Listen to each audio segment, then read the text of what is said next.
Hello friends, welcome to my channel. আমার চ্যানেলের একটা ব্লগ ভিডিওতে তোমাদের সবাইকে অনেক অনেক স্বাগত।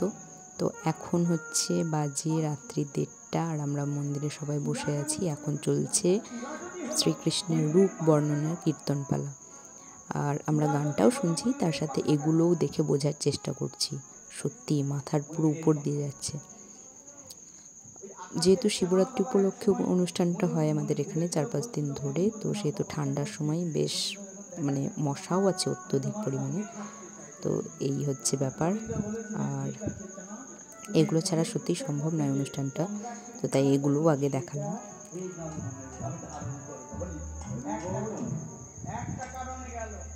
এগুলো সত্যি আমি দেখছি আর বোঝার চেষ্টা করছি, তবে কোনোটাই বুঝতে পারছি না। আর এই যে ঠিক তারপরে এখন এটা আমার বর, এত রাত্রে ভিডিও করছি তাই জন্য আমাকে এটা দেখাচ্ছে। এখন চলছে উল্টো দিকে মহারাস পর্ব, মহারাস কীর্তনপালাটা, আর এদিকে হচ্ছে রান্নার ব্যবস্থা চলছে অনেকটা রাত্রি থেকে, প্রায় 3:30 থেকে শুরু হয়ে গিয়েছে। যেহেতু অনেকটা রান্না করতে হবে আর সময় মতো রান্নাটা তৈরি করেও ফেলতে হবে, সেই জন্য অনেকটা আগে থেকে শুরু হয়ে গেছে। এখানে আলুগুলো কষানো হচ্ছে, দেখতে পাচ্ছ তোমরা। কিছুটা পরিমাণ আলু ধুয়ে কেটে বেছে রাখা রয়েছে, কষানো হচ্ছে আলু। উনি রান্নাটা পুরোটা করবেন। আর এই যে আমার বর। আর সবচেয়ে মজার ব্যাপার হচ্ছে শীতকালটা সত্যি, আর এই যে মজার মধ্যে এটা হচ্ছে যন্ত্রণা দিচ্ছে, খুব জ্বালিয়েছে সিলিন্ডারগুলো, ঠিকঠাক মতন গ্যাসটা উঠছে না, তো বারেবার লাগাচ্ছে, একবার খুলছে লাগাচ্ছে, এই চলছে। এটা সকালের পরিবেশটা সত্যিই দারুণ।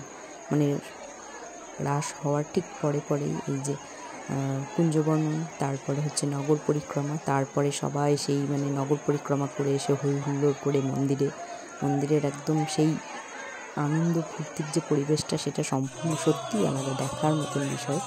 তো তারপরে চলছে এই যে হরিণ লুট যেটাকে বলে, সেরকম টাইপের এখানে যে যার ইচ্ছে মতন, যা আর কি সামর্থ্য, যে যা পারে। অনেকে চকলেট দেয়, অনেকে বাতাসা দেয়, তো সেগুলো ছিটিয়ে চারিদিকে ফেলা হয়, যে যেমন পারে সে তেমন কুড়ায় সবাই আর কি, সেই বাচ্চাবেলায় চলে যায় আমরা। সত্যি এই জিনিসটা সত্যিই খুব আনন্দ করি, অবশ্য ভালোও লাগে, আর মারও খেতে হয়, যে যতটা পারে আর কি। বাতাসাগুলো যখন এসে মাথায় লাগে, সত্যি একদম সেই ব্যাপার, যারা আর কি উপভোগ করেছে ব্যাপারটা, যারা জানে একান্ত আর কি প্রত্যক্ষ করেছে, তারা ঠিক ভালো বুঝতে পারবে। তো এখন হচ্ছে মন্দিরের ভেতরটা, এটা হচ্ছে আমাদের মন্দিরের ভেতর। এখানে মহাপ্রভুকে ভোগ নিবেদন করা হয়েছে, আর এই যে দেখতে পাচ্ছ তোমরা,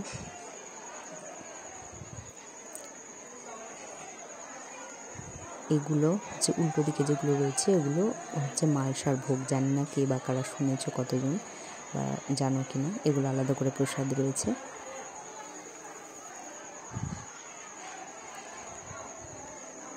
এগুলো হচ্ছে মালসার ভোগ।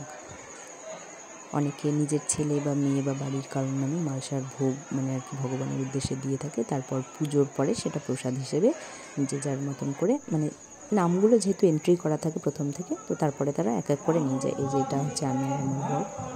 তো আমার বর প্রসাদের ওই সরাগুলো সব তুলে একটা করে দিচ্ছে, আর বাইরে থেকে নাম ডেকে, যারা আর কি আগে থেকে এন্ট্রি করিয়ে রেখেছিল, তাদের নাম ধরে ডেকে তাদেরকে দিয়ে দেওয়া হচ্ছে।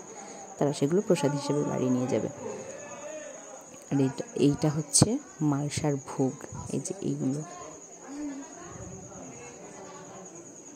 মালসার ভোগ সত্যি দেখতে পাওয়া, যে ভগবানকে নিবেদন করা হয়েছে, সেটা দেখাটাও সত্যিই ভাগ্যের ব্যাপার। তো কারা দেখেছো বা জানো ব্যাপারটা আমি সঠিক জানি না, তো যদি না দেখে থাকো তো দেখে নাও। এই যে এই জিনিসটা, এগুলো হচ্ছে মালসার ভোগ। উনি হচ্ছেন পুরোহিত মশাই। 4-5 দিন ধরে উনি আর কি দুবেলা করে আরতি করা,